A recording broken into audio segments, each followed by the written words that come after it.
Hello and welcome. Today we are going to be talking about some frequently asked questions that typically come my way regarding the Akashic Records. And they happen so frequently that I thought it would be super convenient to have a one-stop shop video where you can get some of these questions answered. So if you don't know me, my name is Laura Mazzata. I am an Akashic Records channel. I've been a therapist in New York for 20 years. And it is my honor and privilege to introduce people to the Akashic Records. And honestly, even outside of the Akashic Records, to any kind of intuitive work that feels most aligned with their soul, that really allows them to feel like the divine is channeled through them, moving through them, being expressed through them. So the guidance that I'm going to be giving you today and the answers I'm going to be offering are questions that I've received specifically about the Akashic Records. But these are answers that can apply to a number of different intuitive modalities. It doesn't just need to be constricted to the Akashic Records. So keep your mind open, keep your heart open, and allow yourself to receive. If you are not familiar with the Akashic Records, check out the link in the description of this video that will take you over to how to open the Akashic Records for beginners. That is my most commonly watched video. People love it. It gives them a background on what the Akashic Records are, why they're helpful, how they work, and how you can access them. It takes you into the records and gives you some initial guidance as to how to bring through energy and intuitive messages. Okay. So that being said, let's dive into some of these frequently asked questions for people who have already started working with the Akashic Records, may be very early on their journey, or may have been working with them for a while and just don't feel like they're getting where they need to go. Okay. So I'm going to refer to my notes if you see me look to the left. But the first thing that we're going to cover here is the difference between connecting with a being like an angel or a guide or an ascended master like Jesus Christ or Buddha, or a loved one who has passed, and connecting with the Akashic Records. And what's interlaced within this question is also, how do you know if you're connected to the Akashic Records? So I'm going to answer the second part of that first. How to know if you're connected. That's something that you're going to gain understanding of over time. But what you need to know from the get-go is that when you set the intention to open the Akashic Records, you enter the Akashic Records. It doesn't matter if you feel it. It doesn't matter if you know it. It doesn't matter if all of a sudden you get all these downloads or if you feel absolutely nothing. If you set the intention and go through an intentional ritual or practice to enter the space of the Akashic Records, you're there. I promise. And anything that comes forward once you're in that space is relevant. So don't dismiss it because you think, oh, well, they just showed me an image of me at the coffee shop earlier. Okay, well, watch it, engage with it, see where they take you from there. Because what they're typically doing is telling a story, because the Akash, the ether, other dimensions speak to us in symbolism. They don't speak through the human language. Okay, so anything's relevant once you get into that space. What I find is that sensations can come alive in the body, emotionally or physically, when you enter this space. You can feel like you're floating. Some people feel like a dizzy or lightheaded feeling. Some people get some tension and a little bit of a headache in their third eye. Sometimes people will feel really excited, and sometimes people will feel really tired. So it's really dependent on the person, and the more consistently you go into this space, the more you're going to learn how the energy affects you. Like, I can't open them right before bed because I'm super energized and I'll just get a ton of downloads overnight and I won't sleep. And that holds true today, no matter how much I've attuned to that space. You may also find that you have palpable sensations or emotional responses when you first enter the Akashic Records, but then over time, those shift as you attune to the frequency, because it can take some space and time to get adjusted to the frequency of the records. So this is about consistency, okay? Sometimes you're also going to get emotional symptoms when you enter the Akashic Records. The first few months, probably 6 months-ish that I entered the Akashic Records, I was super anxious every time that I entered. And the reason I was is because my nervous system was adjusting to the frequency, and because I knew that the Akashic Records brought me very direct, bold invitations and knowledge about myself and where I was meant to go. And part of me was like, I don't know if I'm like really ready to implement that yet. Right? So notice some of the emotional sensations or physical sensations that can come online when you're in that space. Some people feel it in their hands and feet. Some people feel a tingling sensation, or they'll get chills, or they'll get really hot and sweaty. So it's just really observing and being aware and allowing yourself to be curious about what shows up when you're in that space, but trust that you're there. Okay. So the second part of this question is, what is the difference between connecting with the Akashic Records and connecting with a being? One of the suggestions that I often give to my clients is, if you're still adjusting to the space of the Akashic Records, it can be helpful to align with one being in particular, because we know as human beings how to create relationship, right? Like we know how to, when we start connecting with somebody, it takes some time to get to know how they communicate, how we communicate, what's the back and forth like between us. Same thing goes with the Akashic Records and with developing relationships with our guides. So if you pick one, like an angel that's come to you a lot, or a loved one who's passed, or Jesus Christ, or something like that, cultivate a relationship with that one being. And as you cultivate a relationship with that one being, you're then going to feel comfortable in that relationship, which is going to be a nice anchor and springboard for you to explore further within the Akashic Records and the dimensions beyond the Akashic Records. The Akashic Records are a space, right? It's a library of all souls, all beings that have ever sparked into form, in any form, whether it's here on this planet or in the universe somewhere. Okay. So it's very expansive, and a lot of people can feel like it's a little daunting. And so that's why it can be helpful to just have this relationship with one being first. And you'll get accustomed to what it feels like to connect with that being. And then you can start to open up a little bit and feel the expansiveness of the Akashic Records, because it really feels like you're in the middle of this giant field, right, of clouds. I'm a visual person, so that's kind of how I visualize it. And it just goes on and on and on and on and on and on and on, way beyond where the human eye could see.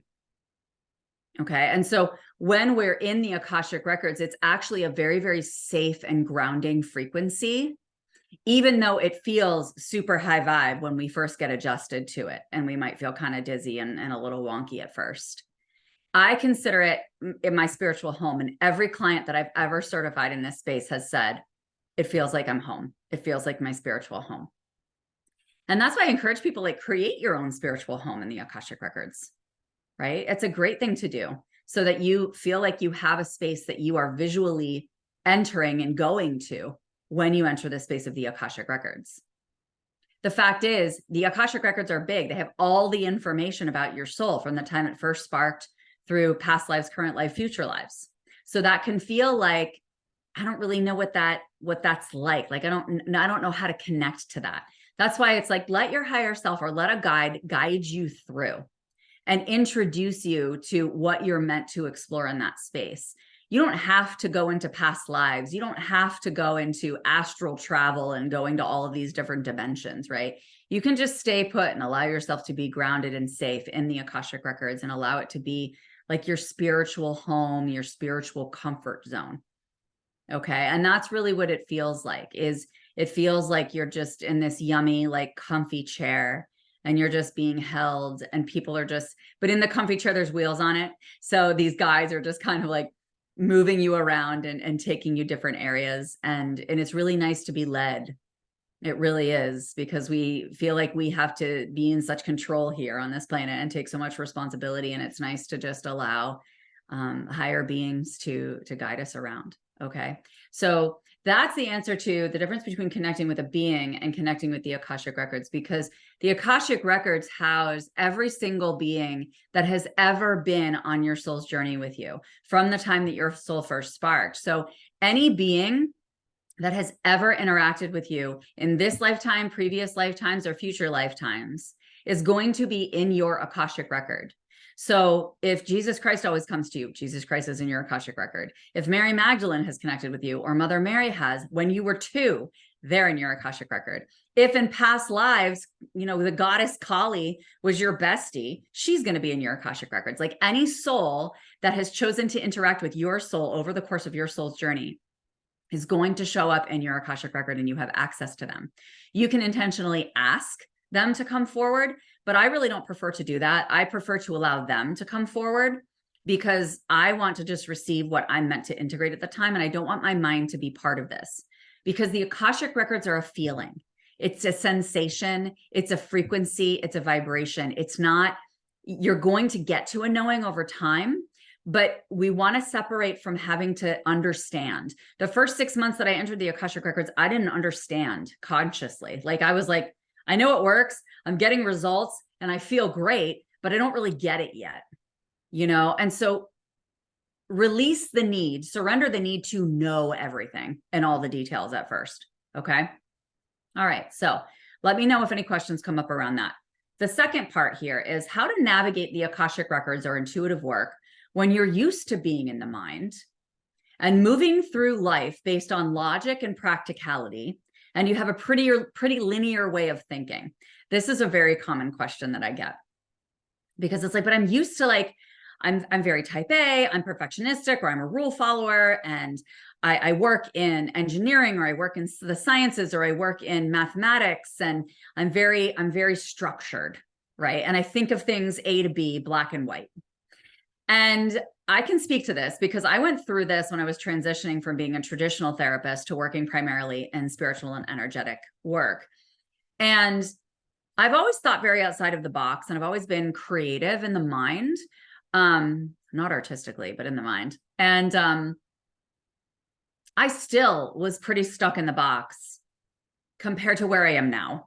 This really opened up a level of depth and awareness and expansiveness to what's available to me than I ever could have found within the mind.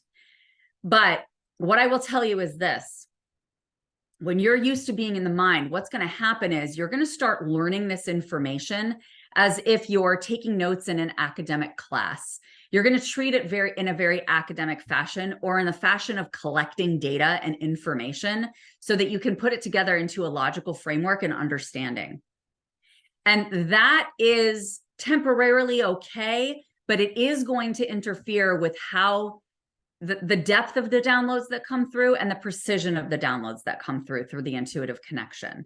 Okay. Because this work is not in the mind. Eventually we may end up having a conscious awareness of a lot that comes through, but that's not the goal. Okay. And so when you're used to this linear way of thinking, this is what I encourage. It's like, don't just gather information about the records or any intuitive modality. Allow yourself to gather enough information that you know how to connect and get engaged. And then once you're there, allow yourself to receive, allow yourself to feel, and allow the energy to kind of take over and lead you and move from the body instead of the mind. Because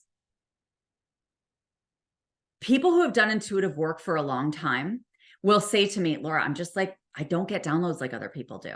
And that's for two reasons. One, you're either not convicted enough in deciding that this is my path, this is what I'm doing, and this is what I'm prioritizing. And or your nervous system is dysregulated and you're kind of in this state of like almost hoarding all of this information and all of this data to be like, I know, I understand, right? And I can check that off my list and say, I've been successful at accessing the Akashic Records and gathering information, right? You're not going to grow in consciousness if you go about it that way. You're going to grow in consciousness when you allow it to sink deeply into you and allow yourself to internalize it so that you're fully embodied with your higher self and your spirit. So as you walk through your day to day, you are seeing through the eyes of the divine. So that's why I say to people, stop modality hopping in the intuitive and spiritual world and choose what you've tried so far that feels really, really amazing and go deeper, immerse deeper into that so that you are in a deeper, more sustainable level of embodiment of this energy. And as you do this, you're going to find that your mind tantrums. Your ego is going to be shedding. And when that happens, we can be panicky, we can get pissy and irritable, we can feel like we're losing our minds, we can feel a little lost, right? All of these things can happen because what's happening is you're changing the narrative. You're rewiring the nervous system. You're shifting your awareness. You're expanding your awareness and expanding your consciousness. And the ego is like, twitch, twitch, twitch. I don't know what to do. I'm used to being in control. I'm used to this chick listening to me. Like she's usually listening to me, like I dictate and she jumps. You know what I mean? And now all of a sudden somebody else is driving the bus and your ego is freaking out because its job has been to protect you. And it's been very used to a linear way of doing things. So it's expecting those tantrums, holding yourself and being with yourself and being confident that as they shed, your awareness is going to open more. Okay. So let me know if you have any questions around that one. The third question, how to ask questions or are recommended not to ask questions when you're in the Akashic Records. So I talk a little bit about this in my beginner's video of opening the Akashic Records. So I'm not going to go into a lot of detail here about this first part of the question, but you don't really want to ask yes or no questions in the records unless you're very, very used to muscle testing or using a pendulum. Those are ways, those are divination tools that you can use to assist you with gathering a yes or no answer and allowing the answer to come through. Okay. And I'm not going to get into muscle testing and pendulum work here, but I do have other videos on my YouTube channel on pendulum and muscle testing. So all you have to do is go to the search bar on my channel and type those in and you can find them. They're a little old, but they're there. And the guidance hasn't changed around those. So yes or no questions, don't totally recommend, especially early on when you're feeling into this and trying to discern like what's your ego and what's your intuition talking. It's good to ask very, very specific questions. The more specific, open-ended questions you can ask, the better. Okay, the more specific you get, the more specific the answer. And then what that does is it starts to have you build trust with this space. And so you're then inclined to trust more. And as you trust more and you become deeper in relationship with this space and you understand it more and you feel it more and you embody it more, you're not going to need to ask as many questions. I ask little to no questions at all in the records now, because the thing is, I don't want to lead with my ego and my mind. I want them to lead me. So I just open the records and I just palms to the sky and just basically I'm like, what you got, right? Like, what's here for me to integrate right now? What is meant to move through me right now? What is here to serve me right now? Or just, I don't say anything at all. I just sit there, I come in and they go to work. They go to work, whether they're doing energy work on me, whether they're giving me a download. And a lot of times now, I don't get anything consciously for myself. I channel like a boss for other people. I'm still channeling for me, but it's coming through energetically or through light language or through song or through movement, because it's the energetic shifts that are happening. And I don't need to know anymore because I don't care, because I trust so much. I trust so much and I know that the energy is changing me and I can feel it in my expansion as my consciousness continues to expand, because they're changing me all the time because I'm always connected.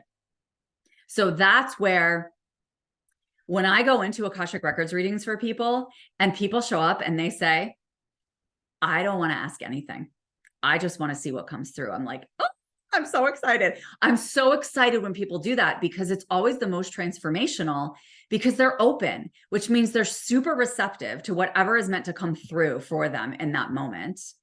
And they're not limiting themselves by saying, this is my agenda, right? Divine intelligence is smarter than us. I don't care how smart I am, how smart other Akashic Records channels are.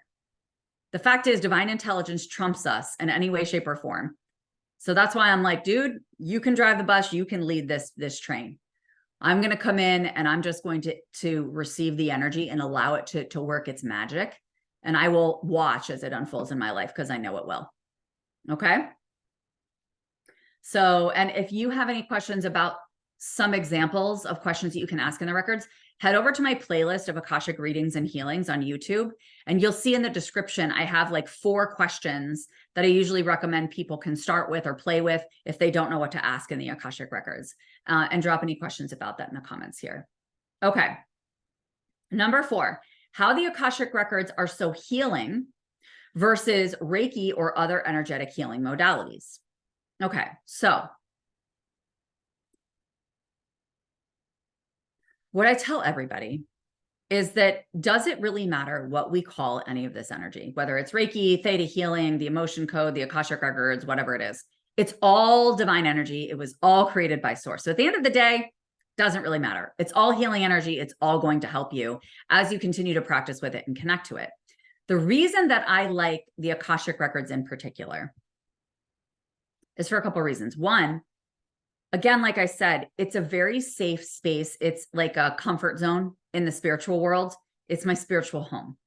So I can anchor there and I can explore elsewhere much more readily because the Akashic records are a super masculine energy. They're structured, they're safe, they're direct, they're concrete in a lot of what they bring forward. And so Reiki energy is super feminine and flowy. It's just like following the winds of change and like allowing them to move, right? So I can enter the Akashic records. This is why I do Akashic Reiki attunements for people. And I practice Akashic Reiki because I like being in the Akashic records and practicing Reiki because I get the perfect mix of masculine and feminine energy there. We're really anchored and held and safe and supported at the same time that with that tether, we can explore and just let ourselves feel like we can be more free to go further and deeper and wider in our Reiki or in our other intuitive modalities or energy healing modalities because we're so tethered. So when you're tethered, when you're held, we know this even on this planet, when somebody's holding us and supporting us, we feel safer to be able to expand further, to explore further, right? And that's why I like the Akashic records so much, not to mention that it's just a higher dimensional energy.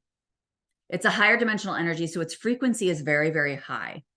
And it houses all of the souls that have ever interacted with your soul. So the codes that exist there go from ancient to very, very progressive, including the present moment. And so what you're accessing when you access that is the compounded frequencies of all of your soul's experience into one.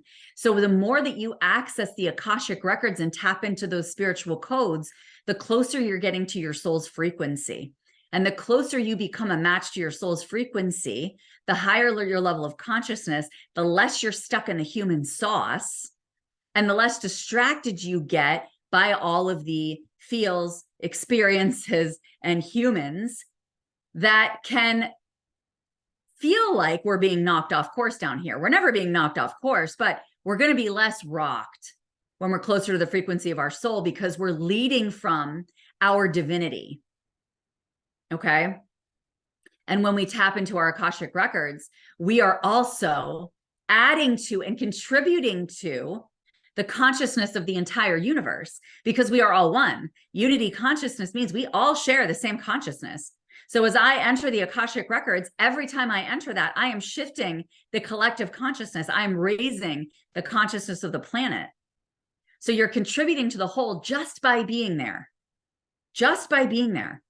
You're spreading healing worldwide, universally wide is what I was going to say.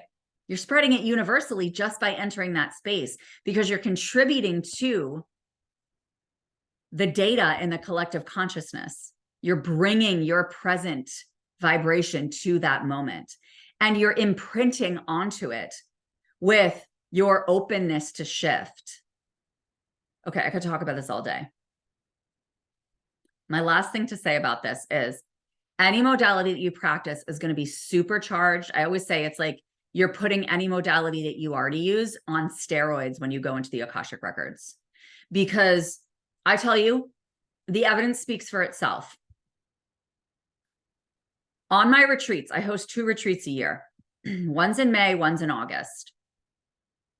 Every retreat, people automatically get either Akashic Reiki attunements or certifications if they haven't already been certified. And we do this on my retreats. The number of people, I'm telling you, all of these people who have been Akashic Reiki masters even, or even lower levels, but particularly the masters have been very expressive with me about this. They've just been traditional Usui or Holy Fire Reiki masters or Reiki master teachers. Once I give them an Akashic Reiki master teacher attunement or an Akashic Reiki master attunement, they're like, Laura, I cannot believe how much that cracked me open. Like, totally elevated them in consciousness and in their leadership. And they're like, the stuff I'm bringing through is wild. Like, it's so precise. It's so clear. I'm getting 10 times the intuitive downloads. The impact that my clients are expressing is so much deeper and so much more profound. It's just wild. So that's why I tell people, I'm like, when you've already played with other modalities and you're already using them regularly, just open the Akashic records and do them. right? Go to my other video, Opening the Akashic Records for Beginners, open the Akashic Records, and then do what you normally do, whether that's meditate, practice Reiki, practice theta healing, practice the emotion code, whatever it is. Bring them into the Akashic Records, do that consistently, and watch. Watch how much it expands. I promise. Okay. And that's just because it's just such a high frequency space and carries so many spiritual codes. Okay, so the fifth question, the role of human design as a spiritual tool. Like, what's the role of human design as a spiritual tool, and how does it differ from the Akashic Records? So this was actually coming forward because I think someone was reading about how I do human design readings in my Vitality program. So, and I do them as people desire them as well. But I'll tell you, I'm obsessed with doing them for the people in my Vitality program. They're very extensive and they take me a while because they're so specific and precise. But I love them because human design, and if you don't know about it, go to jovianarchive.com and type in your birth date, your birth time, and your birth location, and you'll find your chart. And you're going to look at it and be like, oh my gosh, what the hell is this? Like, it's going to be so hard for you to interpret and understand what it means if you've never studied human design. But I promise you, it's brilliant. The reason it's brilliant is because it gives us the exact energetic blueprint and design that our soul chose for this particular incarnation. So we're not talking about your whole soul's journey. We're just talking about your soul's purpose and how it operates through you within this particular lifetime that you're in now. It's magical. And as you learn how to work with your own energy and how it naturally operates, life just becomes easier because you get accustomed. And it takes some time. It took me a long time to really get how my energy uniquely operates. But now that I get it, it's just so much easier. It's so much easier. You get burnt out less. It's very preventive in terms of like mental health, physical health. And so I don't like that to be my primary modality because it's limited to this incarnation. And because there's a lot of people that use human design as a crutch. Like, a lot of people will say, well, I'm a projector, so, which is one type in human design. I'm a projector, and so I can't do that, right? Like, they kind of say, well, this is part of my design, so I don't do that. And they kind of use it as an excuse or a way to get out of owning responsibility for showing up and being the highest version of themselves and being of service in the way that they're being guided. Okay, so I don't like to limit things to human design, but I think it's a really good tool to use in conjunction with the bigger picture of your soul's journey and your soul's frequency and your soul's guidance and your soul's purpose. Okay, so I like to think a little bigger with the soul, but human design is helpful, but I feel like it's too narrow with the level of consciousness expansion that is, in my opinion, really what's going to serve and fuel the planet's evolution. Okay. So, and also to a degree, honestly, human design satisfies the human mind. Like, it just kind of gives the human mind like this, some answers that are like, oh, okay, so that's why I do that. Okay, I get it. Like, it's validating, and it's kind of like, okay, I can see myself a little bit more intimately and accept and appreciate the way that I operate a little bit better than I did before. And it takes a little bit of the pressure off, which lightens the nervous system and can open you to receive more of the downloads from your soul. Okay. All right. Second to last question. Almost there, guys. Why am I having so much trouble palpably feeling the energy of the Akashic Records or energy healing modalities? So I touched on this earlier. This is regarding you being convicted about choosing your connection and relationship with your soul as your absolute number one priority. Because it's that confident knowing that when you actualize that and internalize it, everything else in your life takes care of itself. Everything else extends from there. Whether we're talking about health, whether we're talking about love, connection, intimacy, wealth, anything that you can think of. Because it's all fueled from your soul. So the more that you align with that and the more intimate you become with your soul, the more depth you go to with your soul, the more you're going to be able to receive and the more you're going to be able to relax on this planet. Okay. So that's number one, is deciding that that's your top priority and that you deeply believe in that. Just make a decision that you're going to deeply believe in that. And every time you doubt, just keep coming back and saying, nope, I decided. I made this decision. This is the answer. And the second reason is the nervous system regulation. You've been knocked off course, either by traumatic experience that's happened, or just feeling shaken, or feeling burnt out, or feeling overwhelmed or overstimulated by this massively overstimulating planet, right? And so you're not going to receive as many downloads if those two things are not in place.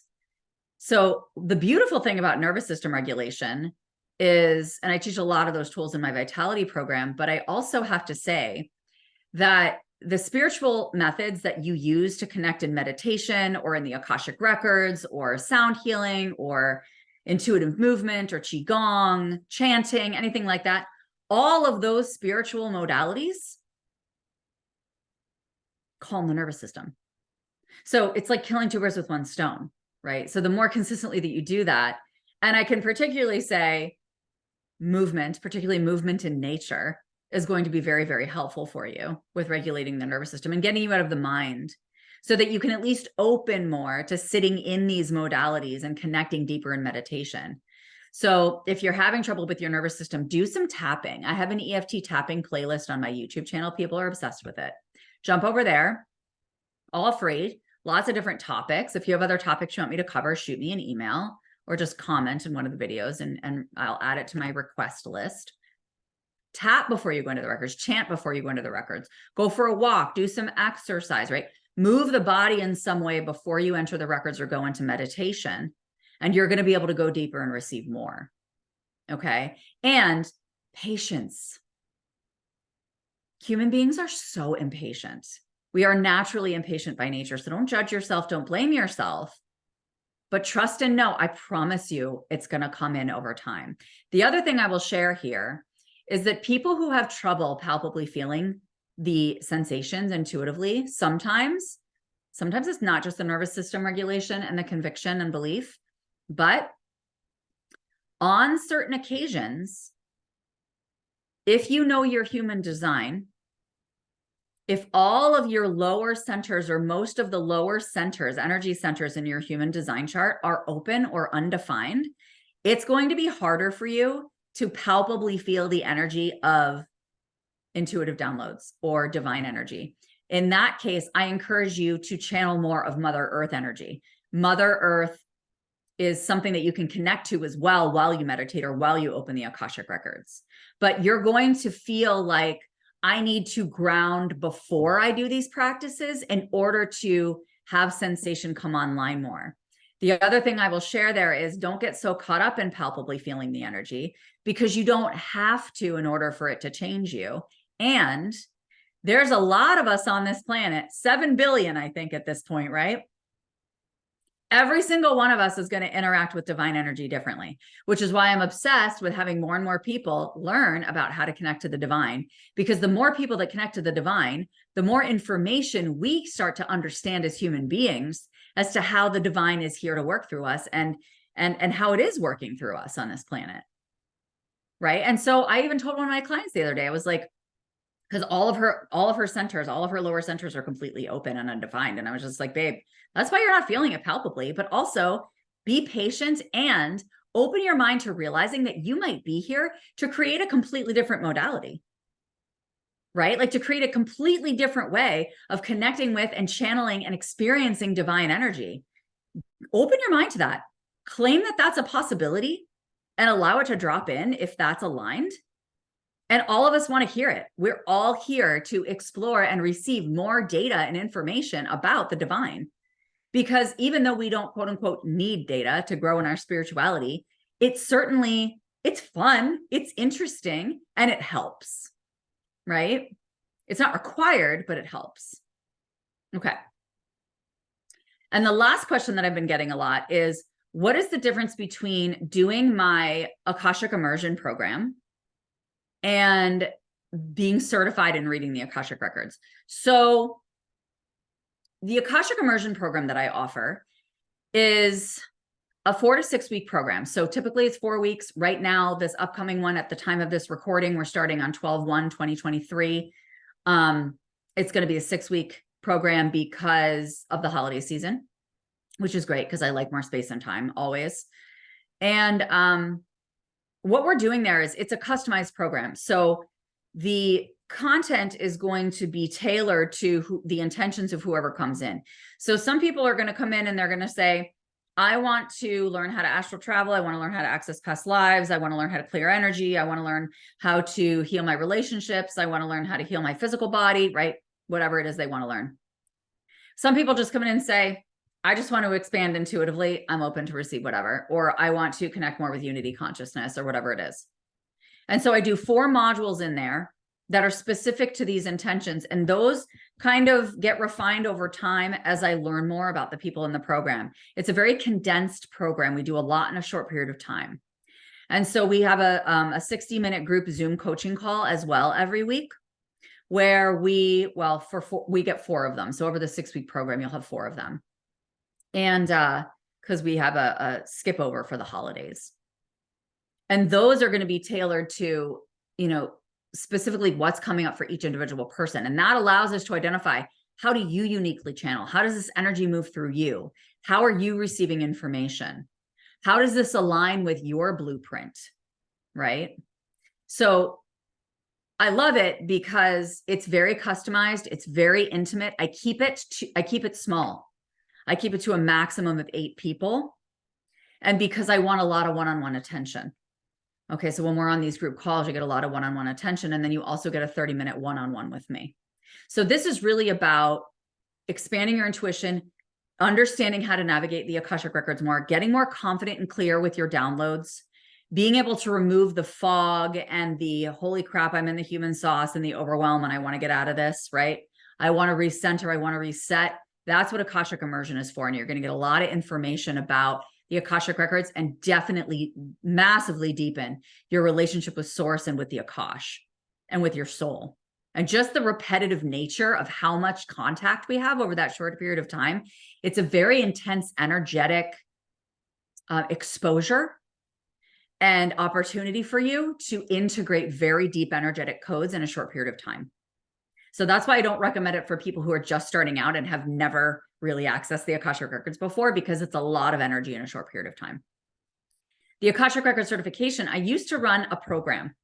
I did it for a few years. I did an Akashic Records certification program, but I moved away from that for a couple of reasons. One is I don't want people to just be certified in it because they feel like they need to get a piece of paper to justify that they're good at what they do. Because there's so many people that I've met on this journey that are certified in nothing and blow me away all the time with how brilliant they are. So I wanted to get away from that masculine piece. Okay. And the other masculine piece was very structured modules that people were following, which was great. But it's like, that's the kind of feedback I got to be like, oh, I love all of this. It's great. But I only really want to use these few parts of the Akashic Records in my work. Or I really, this part's I kind of get, but it doesn't feel like it fully resonates with me. And so what I like is to customize Akashic certification. Who are you? Why are you interested? And what do you want to do with this information? How do you want to use it in your personal life or in your professional life? And I have 3 60-minute one-on-one sessions where we dive into your Akashic Records and identify how you're meant to use it. And we customize the certification to exactly how you are going to be using it and implementing this in your work or in your personal life, so that you're not getting all this extraneous stuff, because the fact is you're going to learn all of it and have it all downloaded to you in your specific way and the way that they communicate with you. After you have already gone through this and become accustomed to the Akashic Records, all that information is available to you. All you have to do is ask your guides. Right. And I love that because that's so empowering and unique and allows you to be the leader of this relationship with the Akashic Records and know that there's no other relationship like it. Nobody else is going to have the same relationship with the Akashic Records like you do, because you're different than everybody else. Every single one of us is a snowflake, right? And then after we do our 3 60-minute sessions, you get 30 days of messaging support with me while you do practice free readings for other people. That's when you're really, really going to palpably learn. That's when the palpability came online for me. That's when I could feel it, was when I was doing readings for other people. because I was like, oh, this is fascinating. Like, I'm not coming from this place of learning and being in the head. I'm instead being like, oh, I'm feeling how this moves through me, and I'm practicing how this gets expressed. And that's when you have access to me over messaging, so that you can be like, oh, this is what came up in a session, Laura, or I feel like I screwed this up, or I feel like this came through wrong, or how do I do this? And they wanted this and I couldn't get there. And I kind of help you troubleshoot through that. And then you do a reading for me, like a 20 to 30 minute reading for me, and you get your certification. So that's the difference in those two programs and how they work. And there's just a different vibe to them. There's a different vibe to them. The certification is, I would say, a much more deep, customized immersion into smaller pockets of the Akash that are specific to you. Whereas the immersion is also customized, but you're learning a lot more. And you're in a group setting, which is amazing, because you're actually, and that's why you learn so much more, because you're getting the benefit of the answers to the questions that other people are asking that you might not have thought of, or areas of the Akash that you might not even know are there for you to access. So it gives you more of a breadth of knowledge entering the immersion. And then it's more specific to enter certification. So thank you for listening to this video. I so appreciate you being here and being part of this YouTube community. And if there's any questions, drop them in the comments. Make sure to like and subscribe and hit the notification bell so that you get updated on the Akashic updates, new EFT tapping videos, meditations, and I also do some live Akashic readings and healings on here as well. And I just allow my intuition to guide me as to when those are scheduled. So I don't have a particular schedule right now, but if you're interested in Akashic Immersion, there's a link in the description. If you're interested in just connecting with me and just saying, hey, I want to see how we vibe, I have a link for a vibrational assessment to meet one-on-one for 15 to 20 minutes in the description of this video as well. I'm always here to answer any and all questions.